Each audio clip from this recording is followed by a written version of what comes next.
Imagine if science could prove sleeping around in your youth could ruin your chances of having a happy, fulfilling marriage later.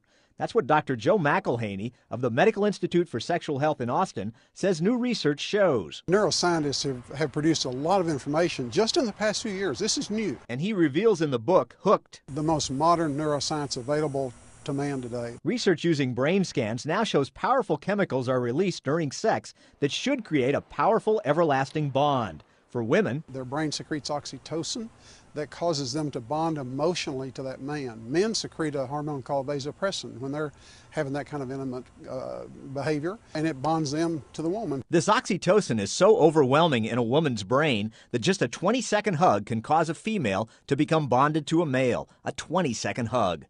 Both sexes get addictive doses of dopamine as well during intimate behavior, which does work well for couples out to create lifelong marriages and stable families. They're addicted to sex and babies result from that. But that bonding, which acts like adhesive tape or Velcro, is weakened when people tear away at its power by breaking off with a sexual partner and moving on from one to another to another.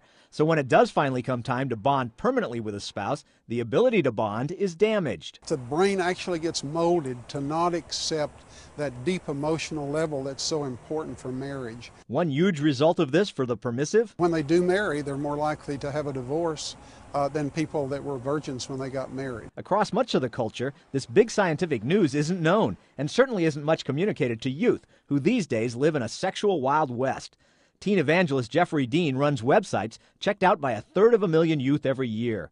Thousands tell him they're pressured to be sexual and are often wounded by it. Anything goes is the new rule, and in the process, kids are experimenting, but they're finding out there's great hurt and baggage along with that. Dean says he hears all the time from kids who've started having sex way too young about the effect these bonding chemicals in the brain have. They'll write, "Well, this relationship didn't work, but I'm so emotionally attached to what happened there. I'm looking for that again, even if it means making choices that I don't even want to make or that I know are against God's will for my life." McElhaney says the long-term harm from ripping away at that bonding is bad enough, but he points out research also shows damaging this chemical bonding in the brain can hurt young people now. If adolescents are sexually involved, they're more likely to be suicidal than their friends who are not sexually involved. Girls are 3 times as likely to be suicidal. Boys are 7 times as likely to be suicidal as their friends that are still virgins. Such research is why McElhaney pleads with parents to counsel kids to stay abstinent. He also says parents must realize it's a much more dangerous world sexually today than when they were young. Only about 1 in 50 kids, for example, had a sexually transmitted disease back in the 60s. Today, 1 in 4 of all adolescents has a sexually transmitted disease. And 1 more young person gets an STD every 4 seconds. Dean can't shake from his mind a note he got from a young woman who'd only slept with 1 guy. She went on to college, and 3 years after the sexual relationship from high school, she had not had another sexual partner, and she found out that she was HIV positive from this guy 3 years later. McElhaney has 1 more big piece of news from brain scan research. Maturing in the brain is shown here in blue.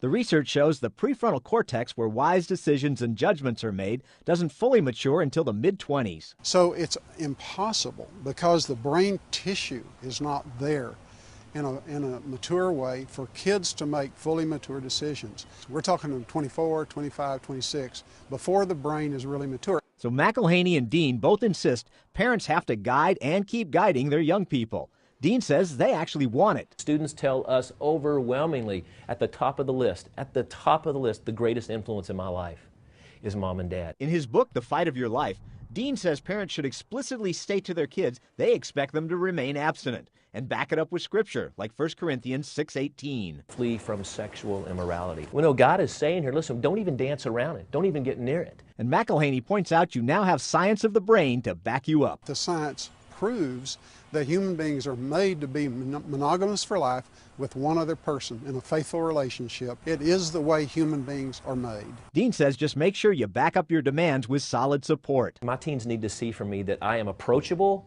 and that I am unshockable. And no matter how badly a young person might fail, they should know Mom and Dad are going to have my back. Paul Strand, CBN News, reporting from Austin, Texas.